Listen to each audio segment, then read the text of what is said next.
Feels like quite an effort to get up here, doesn't it? Okay, good morning, everyone. Thank you. Really loved what you shared there, Neil.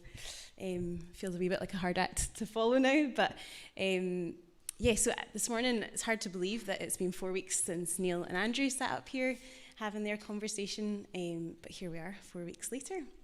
And so Carolyn and I are going to be having a conversation this morning. So thank you, Carolyn. I know this isn't necessarily your area of comfort or choice to be up here, but thank you so much for agreeing to do that. So just for anyone maybe who's listening in online who doesn't know you, or anyone maybe who doesn't know you so well, would you just give us a little introduction to who you are? Okay, so I don't think in here I need introduction, but I am Carolyn Dawson. I'm married to Ronnie Dawson, a director of Drop-In Ministries. We've been married for 39 years. We have 2 amazing children, Neil and Nicola. So in case you don't know, I'm the pastor's mummy. He doesn't call me mummy, by the way, just I don't want to embarrass him that much. But 2 wonderful in-laws, David and Judith, and they have given us 8 beautiful, wonderful grandchildren. So, is that all right? That's great. Thank you.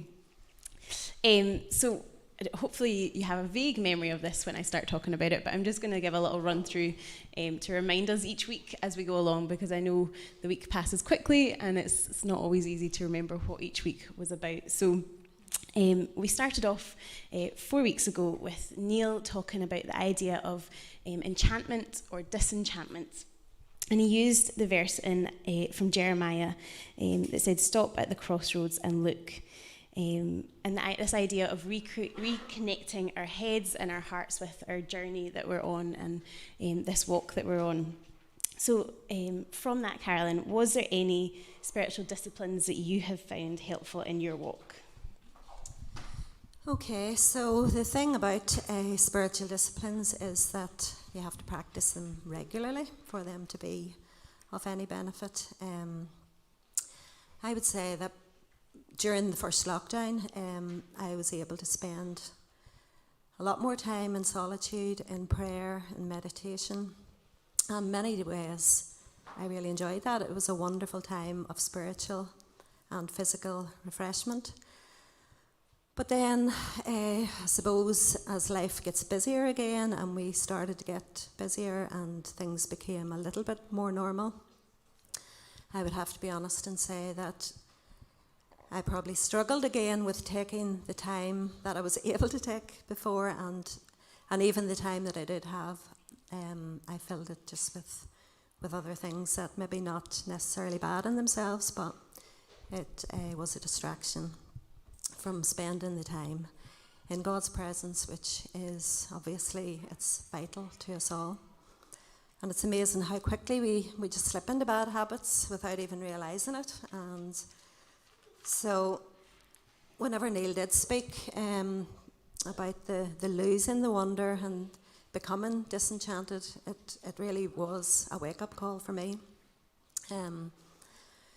It's so important to keep coming back to setting time aside, even in the busyness of life, to spend with the God who longs to spend time with us, who loves us and just is waiting for us to commune and spend time with him. It's amazing just how much we take for granted the awesome blessing and privilege it is to be the children of God, the God who created the heavens and the earth. And he is truly worthy of all the awe and wonder and adoration that we can bring. It's actually what we were created to do, is to worship him. I think we're living in a world that is lost in a great sense. It's losing its sense of wonder. Simple pleasures and experiences have lost their value because instead of looking at a beautiful view and just sitting and being present in the moment, we can be so busy trying to photograph it, post it on social media, see how many likes we get, all those things.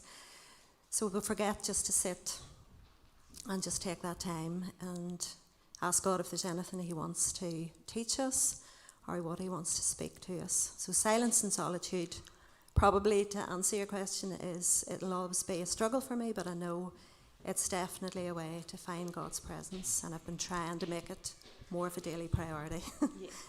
Yeah, very good. It's really good. I know one of the things Neil had talked about was nature, and so I think for me, I find spending time in nature really helpful when it comes to even just sort of reorientating myself a little bit. I remember when I was at Bible college, one of my lecturers actually started our class off by showing us images from the Hubble telescope, which captures pictures of space, basically. And if you've never looked at it, I would suggest going and having a wee look sometime. But she talked about it in this idea of, if I suppose she didn't use the word wonder or enchantment, but in essence, if you are feeling a bit lost with your wonder or enchantment, have a look at these pictures that are so vast and they take such an amazing thing that you almost can't quite comprehend the vastness of space, but you see these pictures that are taken and the glory of creation in that, and you can't help but there's something rise up within you that feels worshipful. It feels that sense of reconnection with the Father, and so that's something that I found quite helpful. And even just being in nature in general, I think when you take those moments to stop in solitude, actually, if you take those moments to stop and really enjoy nature and your surroundings, there's something really special that can happen if you just slow down that a little bit. But like you were saying, it's definitely an easier thing to do in talk than it is in practice. But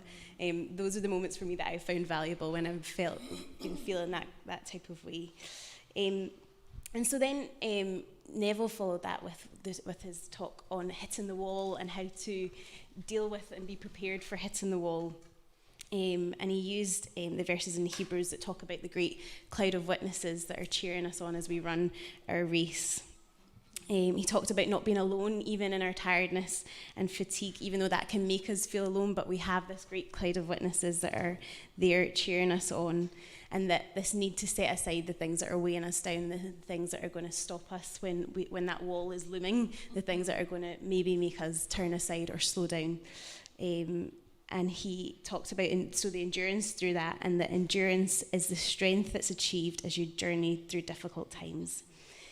So is there a time that you can think of, or changes that you felt like you've had to make to help you continue your race and to endure and to continue in your steadfastness?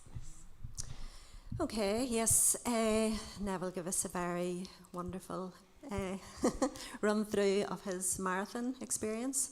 But again, when Neville was speaking about just particularly laying aside the weights and the things that, that we're carrying about that we don't need to be, I began to think of what there is in my life that I needed to lay down. And so one thing I was thinking about when Neville was speaking is my need or desire for perfection. I tend to be a bit of a perfectionist. For myself, I place high expectations on myself. And probably because of this, I end up being frustrated and exhausted sometimes. And one example, probably just in my life, I mean, you can all think of your own examples, but one example is I've been trying to make this change and lay some stuff down regarding this. Pre-lockdown, whenever groups would come to visit at the castle, especially the bigger groups, for days I would be in a baking frenzy. I'd be baking all homemade cakes, tray bakes, wheaten bread, scones, everything, just thinking that everything had to be perfect, homemade. And by the end of the groups going home, I was just exhausted. So the last 2 groups that have come since lockdown,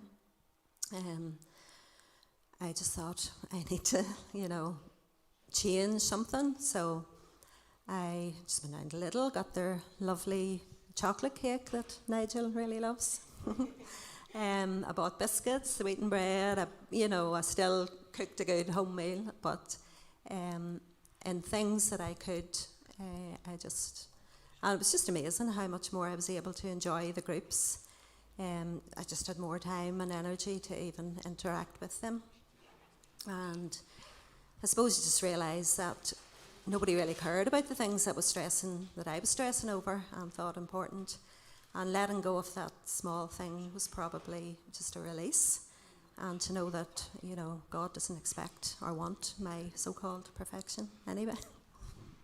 Yeah, no, that's really good. I think often it's easy to fall into that trap of our own expectations being the same as what God's expectations are for us, and often that's not the case. And so it's really good when you can become aware of that and take steps to prevent that becoming a pattern in your life. And yet, I think for me, I really loved that definition that Neville used, that the strength of endurance, as the strength that's achieved as you've journeyed through difficult times. And I think quite often we look at people who say are running marathons or doing different things, or people even looking on at you, Carolyn, hosting all these groups, and think, oh, it's no bother to Carolyn. She doesn't, she has 40, 50 people and cooks for them, no bother, or 100 people at a Christmas dinner without even batting an eyelid. And underneath, they don't see the struggle that's taken you to get to that point. And so I think it's easy for us to assume that it's easy for everybody else, but when it comes to us actually doing something, then it's really hard for us. So I think it's really helpful to hear those moments of struggle for people, but also how they've dealt with them and come through them. And just being reminded that endurance is only achieved through going through those difficult situations and continuing and persevering, even when it gets hard. And so that leads us quite well into what Neil spoke about, which was finishing well. And he talked about this three C's, which were contemplation, compassion, and curiosity. So contemplation as an idea to pay close attention, compassion, only making judgments in the way that God would make judgments on people, and that they're worth Jesus giving their life for, and curiosity as in a childlike wonder of asking the question, why? So what stood out from you from that week, Carolyn? Yeah, so Neil spoke about the 3 C's, which is nice and easy to remember. Contemplation, again, that's quite a difficult one, especially, as I've said, in this day and age, whenever everything is instant. There are many distractions just at our fingertips all the time. We don't even stand in a queue for 5 minutes without reaching for our phones. And if that's your habit, try not doing it sometime, and you'll see how hard it really is hard to do. I mean, unconsciously we do it without even thinking. So it's going to be a practice to use those 5 minutes. And even I knew I'm going to talk about this morning, and sitting in the car yesterday waiting on Ronnie to come out of somewhere, the first thing you do is just lift your phone, and I thought, this is really hard to do. So it's just, right, okay, just take this 5 minutes and just look around, look about the people in Rich Hill, look at what's going on, just ask the Lord if there's anything He just wants to put in your heart to pray for somebody or whatever it is. So it's going to be a practice, and again, it's not easy to leave those habits, but you just wonder sometimes how many opportunities and experiences are lost to us because we're just not taking notice. Compassion, again, sometimes it's really hard to see people the way Jesus does, and I think if we're honest, we all need to work on that one. I don't know if you've ever watched Chosen. We've been watching it, come to the last two series.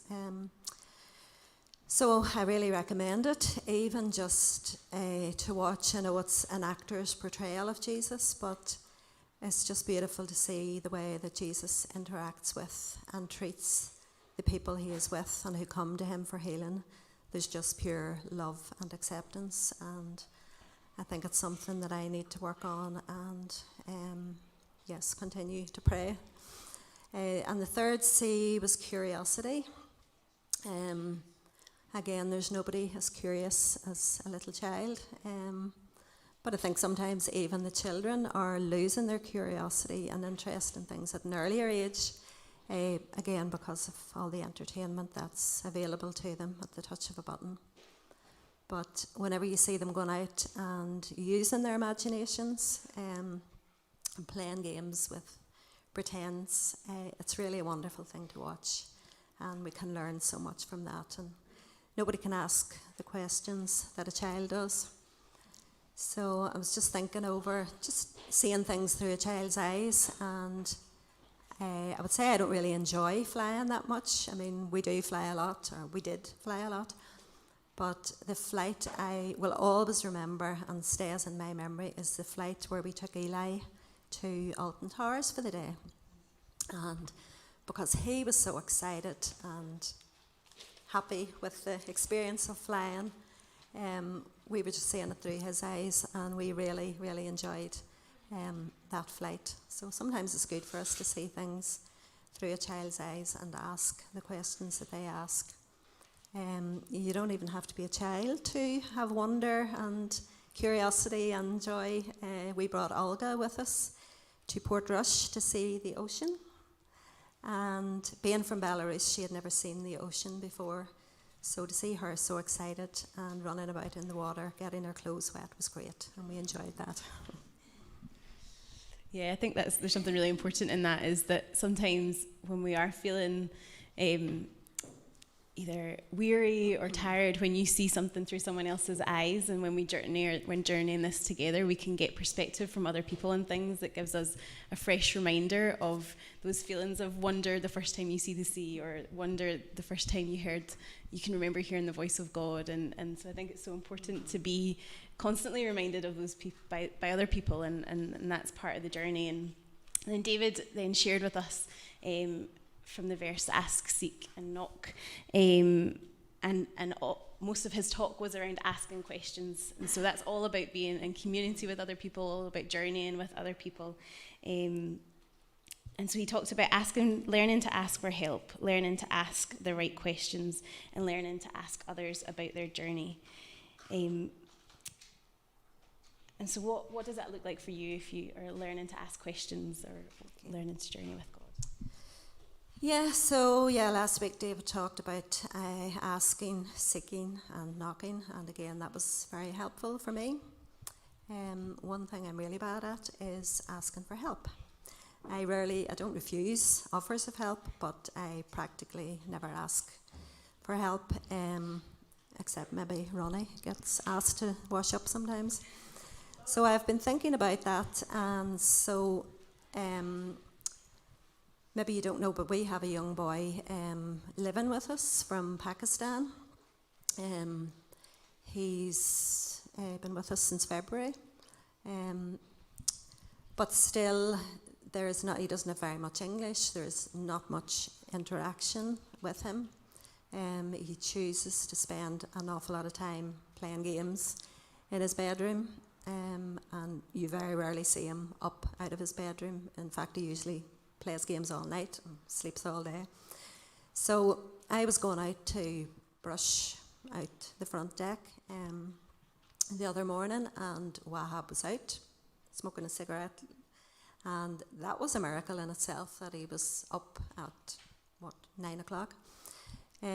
So I thought, right, okay, I've been thinking about asking for help, and I'm just going to ask him, will he help? So I showed him the brush and said, do you want to help?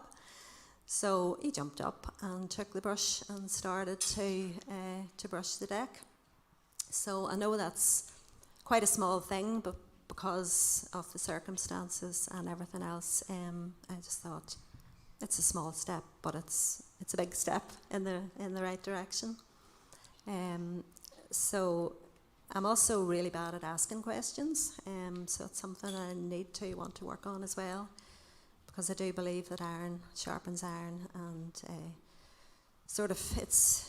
it's worthwhile to get beyond the initial awkwardness and have those meaningful conversations that are so beneficial to everyone, and try just to find out how other people deal with their issues and what is important to them. And it's good to learn from other people's lives and testimonies and to be inspired by them. So one lady that has always inspired me, she's long gone to be with Jesus, but her name is Susannah Wesley. She's mother of John and Charles Wesley.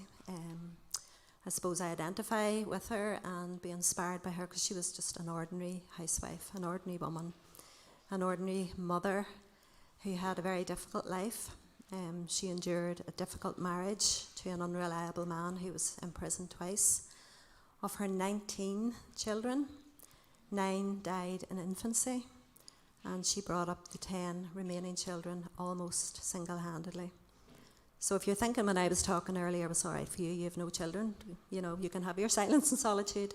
But this lady had 10 young children and bringing them up. So she taught her children that whenever she had her apron on her head, that was her time to pray and to not disturb her. So even in the busyness of her life, she found some way that worked to have her time with God. She also homeschooled her children and began a Sunday school for them, which quickly grew in number with neighbours' children, and she eventually had 200 children in a barn just telling them about Jesus. So it's so inspiring that God can use anyone at all. I mean, Susannah's mission was to her children, but even, you know, through her children and her faithfulness, she was mother to some 80 million Methodists in more than 150 or 130 nations. So I would have so many questions for Susannah if she was alive today. But most importantly, I think we need to be able to ask God questions. He is not afraid of any of our questions, even the most hard, difficult ones. And maybe if we take time to listen when we spend time in his presence, we will find out that God wants to answer some of our questions. Or maybe there's things that we will never understand, and they're just part of the mystery and wonder of God. When I was driving home a couple of weeks ago, I was listening to UCB, and you know, there was a man talking, and he said this quote, so I was trying to remember it till I got home and write it down, so I'm just going to finish with this one. We can live with the secrets that God has hidden from us by trusting in what he has revealed to us. That's great, Carolyn, thank you. Great place to finish. And I suppose part of these conversations, as maybe funny as they can feel from this end, I think the benefit of them is that we get to hear a bit of each person that comes up. We get to hear a bit of their story and a bit of how they've connected and what they've learned, and we get to journey this together and continue working this out together. So thank you so much, Carolyn, for joining me this morning.